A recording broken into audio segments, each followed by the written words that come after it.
देखना पार्टनरशिप में तो आपने अपना पैसा लगाना ही लगाना है ना।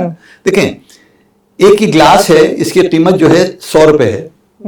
अब इस गिलास की तिजारत करनी है, तो अगर मैं और आप बैंक हैं, मैं खातेदार हूं, मैं आपको पैसा दे रहा हूं, तो बैंक जब इस गिलास को खरीदेगा तो उसमें अपना हिस्सा भी लगाएगा। लेकिन वो कितना लगाएगा? अब ये उसके ऊपर है, बैंक की उसके ऊपर है। बैंक 10% भी लगाएगा, 20% भी लगाएगा, 50 भी लगाएगा, 100 भी लगाएगा। देखें, बैंक के पास होता है पैसा, ठीक है, मेरा तुम्हारा सबका पैसा है। बैंक ने करना यह है कि बैंक करता यह है कि उन तमाम पैसों को इकट्ठा करता है, उसमें अपना पैसा भी शामिल करता है, तो उस बैंक के पास एक पूल आ जाता है। ठीक है ना, एक पूरा पूल आ जाता है। अब उस पूल में आपके पास ये 100 रुपए का प्रोजेक्ट आया, बैंक ने कहा भाई ये मैं 100 रुपए का प्रोजेक्ट लगाऊंगा। अब कैपिटल में मेरा हिस्सा, तो अब पूरे कुल लिक्विडिटी में मेरा हिस्सा 20% है। ठीक है ना, अवाम का हिस्सा 80% है। अब बैंक क्या करता है कि बैंक उसको जब पैसे 100 रुपए को लगाता है तो 20 रुपया तो बैंक का लगा हुआ है और 80 रुपए अवाम का लगा हुआ है।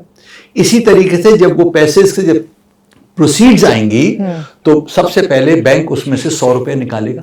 ये मुनाफा निकालने का तरीका है। सबसे पहले बैंक 100 रुपए निकालेगा, तो ये 100 अलग हो गया। अब उसके पास बैंक के पास 10 रुपए बचे। 10 रुपए में से बैंक जो है वो सबसे पहले अपना खर्चा निकालेगा, 10% या 20%, जो भी उसका एडमिनिस्ट्रेटिव कॉस्ट है वो निकालेगा। उसके पास 8 रुपए बचे। ठीक है ना, 20 रुपए उसके एडमिनिस्ट्रेटिव कॉस्ट में चले गए, 8 रुपए बचे। अब 8 रुपए में से 20% बैंक के पास जाएगा और 80% अवाम के पास जाएगा। अब 80% जो आएगा अवाम की बैलेंस के हिसाब से उसको रेशो में उसको मिलेगा।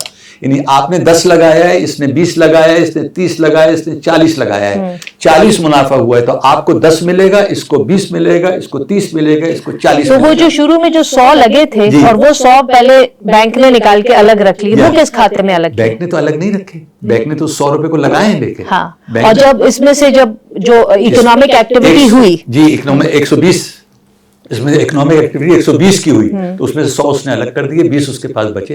ठीक है, 20 में से 10 उसने अपना मैनेजमेंट कॉस्ट ले ली, 10 उसके पास बचे। ये इस्लामिक बैंक है, ये इस्लामिक बैंक, ये तरीका है, ये तरीका है। इस तरीके बैंक ये नहीं कर सकता कि आपके पैसे जो हैं आपसे 100 रुपए लिए और आपसे कहा जी मैं 5% आपको दूंगा, ये 10% आपको दूंगा। इसका मतलब क्या हुआ? इसका मतलब ये कि बैंक ने आपसे पैसा खरीदा, आपसे पैसा खरीदा, जबकि पैसा is basically money is not a commodity, it's a medium of exchange.